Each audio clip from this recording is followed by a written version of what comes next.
out your mortgage, and on that key facts illustration will be the date that the mortgage comes to an end, and that will be the date that the lender is expected to receive their capital back. Sure, but it may not. That's not going to tell you whether you're one of these people that's going to owe £71,000 or so, because your property hasn't risen in value to cover the cost of the loan. Yes, well, I mean, what you're going to need to do is look at your local estate agent, see what your property is likely to be worth, look at what you owe, see if you have got any savings, any repayment vehicle in place, and then you can do the mathematics by that way. So let's assume then you've looked at all of that, you've discovered that there is likely to be a bit of a gap, or your best guess is that there might be a gap. What do you then need to do?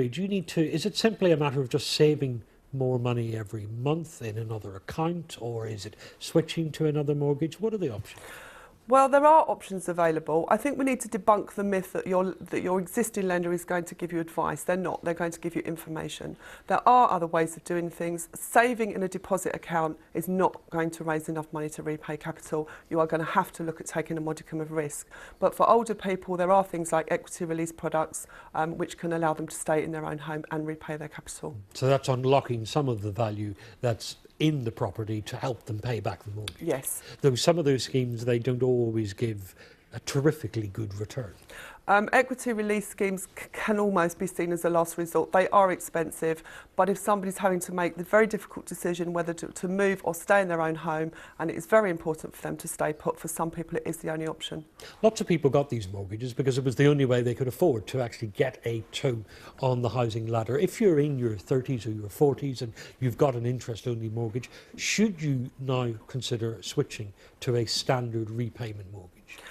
I think it depends again on your attitude to risk. If you are a savvy investor and you would like to keep on an interest-only mortgage, then there are ways of doing it so that you can keep that interest-only mortgage and still repay your capital. And if you're young enough and start saving now, then it is possible to do that. But if you're not happy with risk, then yes, I would recommend you convert to a capital and repayment as soon as possible.